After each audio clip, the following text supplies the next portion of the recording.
এই মুহূর্তে আমরা পৌঁছেছি চন্দ্রভাগা বিচে, আর পাশেই রয়েছে রামাচণ্ডী মন্দির।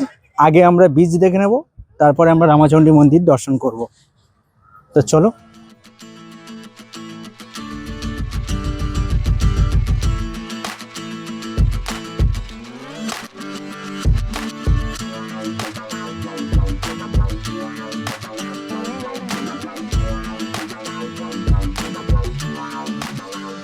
এই চন্দ্রভাগা বীচ কিন্তু পৌরাণিক গুরুত্ব অসীম। তার গল্প আমি পরে বলবো, ব্যাকগ্রাউন্ডে বলবো।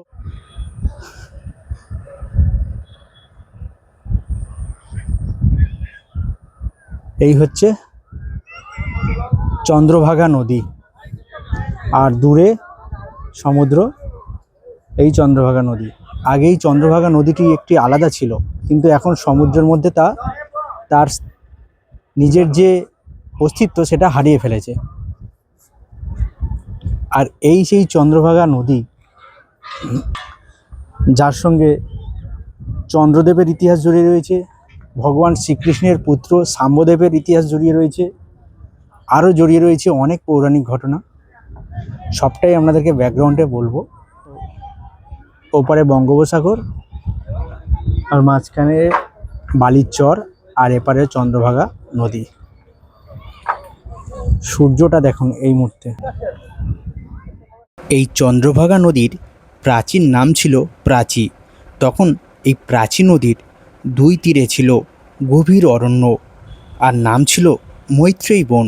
অন্য মুনি ঋষিদের মতো এই বনেই বাস করতেন মহর্ষি সুমন্য।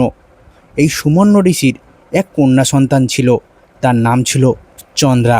এই চন্দ্রা দেবী ছিলেন অপরূপা, অনিন্দ সুন্দরী। তাই তিনি সূর্যদেবের কামনার চোখে পড়ে গেলেন। এই সূর্যদেব চন্দ্রাদেবীকে এক প্রকারে বল প্রয়োগ করে সতীত্ব নষ্ট করলেন। অপমানিত হয়ে চন্দ্রাদেবী এই সাগর গর্ভে এই প্রাচী নদীর মোহনাতে নিজের প্রাণ বিসর্জন দেন। মহর্ষি সুমন্য এই ঘটনার ব্যাপারে কিছুই জানতেন না। তিনি যখন কন্যার সন্ধানে বের হয়েছিলেন, তিনি অনুতপ্ত সূর্যদেবকে দেখতে পান এই নদীর তীরে, এবং তিনি সব কিছুই জানতে পারেন। তারপরে তিনি সূর্যদেবকে নিজে অভিশাপ দিয়েছিলেন। একজন শোকাহত পিতা আর কী বা করতে পারতেন, চলুন জেনে নেব তিনি কী অভিশাপ দিয়েছিলেন।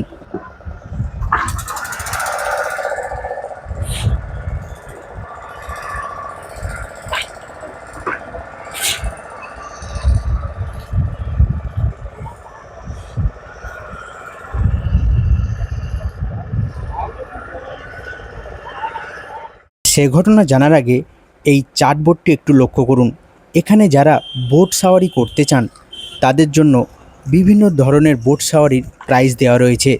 আপনারা ইচ্ছা মতো বিভিন্ন দরের বোট সাওয়ারি করতে পারেন। তবে খেয়াল রাখবেন, এই পয়েন্টটা কিন্তু রামাচণ্ডী মন্দিরের ঠিক পিছন সাইডে। এবার শুনুন, ঋষি সুমন্য সূর্যদেবকে অভিশাপ দিয়েছিলেন যে পুনরকে তোমার যে সূর্য মন্দিরটি রয়েছে তা খণ্ড খণ্ড হয়ে ভেঙে পড়বে, পূজার্চনাও বন্ধ হবে। আর ধীরে ধীরে সেটা হয়েও ছিল। আজও আপনারা জানেন সূর্য মন্দিরে কোনো রকম পূজা হয় না। আর চন্দ্রাদেবী যেহেতু এই স্থানে প্রাণত্যাগ করেছিলেন, তাই তার স্মৃতির উদ্দেশ্যে এই স্থানের নাম হয় চন্দ্রভাগা।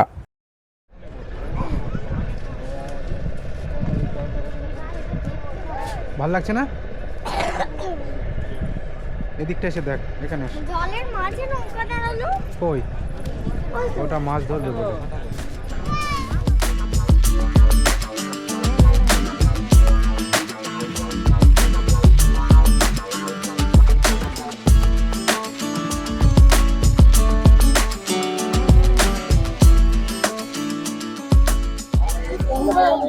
এবার যাব রামাচণ্ডী টেম্পল। ওখানে ভিডিওগ্রাফি অ্যালাউ নেই, তাই ফোনটা এখানেই বন্ধ রাখছি। দেখা হচ্ছে আবার পরে, চলুন। ফেরার পথে এই রামাচণ্ডী মন্দিরটি দেখার বাসনা নিয়ে এলাম, কিন্তু আপনাদেরকে দেখাতে পারবো না, কারণ এখানে মোবাইল ক্যামেরা কিছুই অ্যালাউ নেই। তবে আপনাদের জানার উদ্দেশ্যে বলে রাখি, এই মন্দিরে ভগবান শিবের একটি মন্দির রয়েছে এবং মাতা দুর্গার একটি রূপ, চণ্ডী রূপ, সেই মায়ের চণ্ডী রূপের একটি মন্দির রয়েছে। যারা যারা ওটিডিসির সাথে এই ট্যুর করেছেন তারা অনেকেই রামাচণ্ডী মন্দির দেখেছেন। এবার এখান থেকে আমরা চলে যাব স্যান্ডার্ড একাডেমি।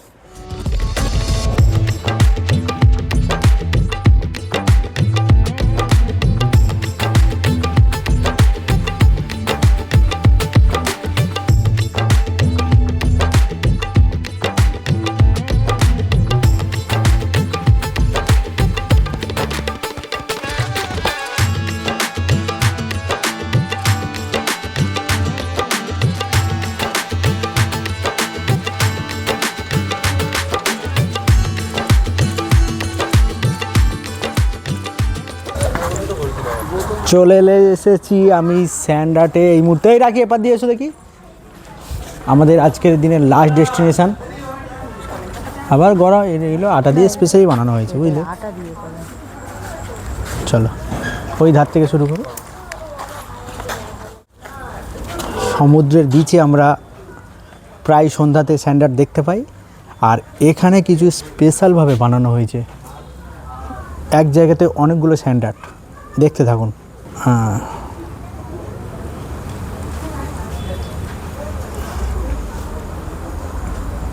দেখি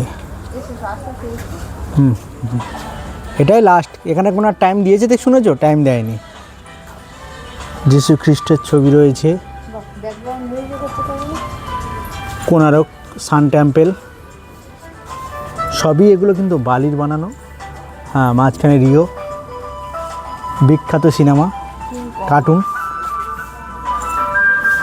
এটা কিংকং, সত্যি অপূর্ব।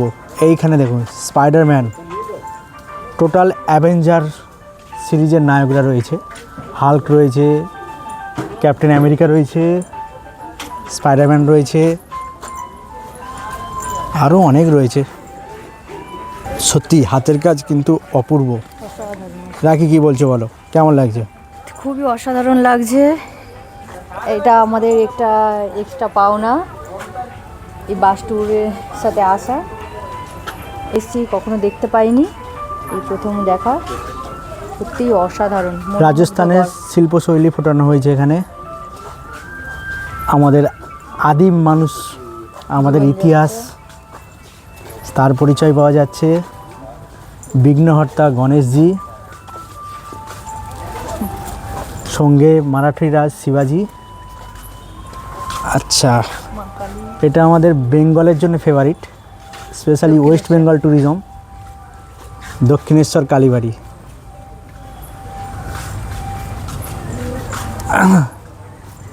মাতা দুর্গার বিগ্রহ মূর্তি। রিক্সা চালক। আর এটা রয়েছে কি, ও এটা ওয়াটার স্পোর্টস থিমের ওপর বানানো হয়েছে। যে রিক্সা চালক, যে এখন তো আর কলকাতার বুকে বিলীন হয়েছে খেলা। হ্যাঁ, রিক্সা এখন কলকাতার বুকে বিলীন হলেও শিল্পশৈলীতে ফুটে আছে। চলো এপারে আরও আছে। তাজমহল। কদিন আগে তাজমহলের গল্প বলেছিলাম আপনাদেরকে, আর এই দেখুন ভিডিও দেখে আসল দেখিয়েছিলাম, এবার আর্টের মাধ্যমে দেখানো হচ্ছে। এবার আর্টের মাধ্যমে ফুটিয়ে তুলেছে এখানে সম্রাট শাহজাহান আর মমতাজ বেগমের সেই স্মৃতি বালির মধ্যেও ফুটে উঠেছে। আবার দেখা যাচ্ছে যীশু খ্রিস্ট। ওদিকে একটা কি আছে, ওটা তো কিংকংয়েরই একটা থিম আছে। এবার এইখানে রয়েছে, প্রথমেই দেখব রাম মন্দিরের থিম। ভগবান রামচন্দ্রকে কী সুন্দর ফোটানো হয়েছে দেখুন। স্ট্যান্ডটাই আনা হয়নি, মানে ব্যাগে আছে স্ট্যান্ডটা, আর লাগবেও না, হয়ে গেছে। এখানে রয়েছে সমুদ্রের সম্রাট, সঙ্গে তার কন্যা। তারপরে রয়েছে সূর্যদেব এবং তার রথ, নেপচুন, সঙ্গে সমুদ্ররাজ নেপচুন, সঙ্গে তার 7 ঘোড়া বিশিষ্ট রথ, সঙ্গে ব্যাকগ্রাউন্ড মিউজিক চলছে। এইবার আমাদের জাতির জনক মহাত্মা গান্ধীজি। এখানে দেখুন টারজানকে ফোটানো হয়েছে, বন্য মানব, যে মানব হয়েও বনে লালন পালন হয়েছিল জীবজন্তুর দ্বারা, তার যে জীবন সবথেকে আকর্ষণীয় স্যান্ড আর্ট। এইবার দেখুন এপিজে আব্দুল কালাম, আমাদের মিসাইল ম্যান, ভারতের গর্ব, আমাদের সবার গর্ব। উনি দেখিয়েছিলেন লাস্ট বেঞ্চার হয়েও বিখ্যাত হওয়া যায় যদি ইচ্ছা শক্তি ঠিক থাকে, লক্ষ্য ঠিক থাকে। আর সবথেকে আকর্ষণীয় বিষয় পুরী ভ্রমণ যার উদ্দেশ্যে, যাকে বাদ দিয়ে সম্ভব নয়, অপূর্ণ সেই প্রভুকে কীভাবে স্যান্ড আর্টের মাধ্যমে ফুটিয়ে তোলা হয়েছে একবার দেখুন।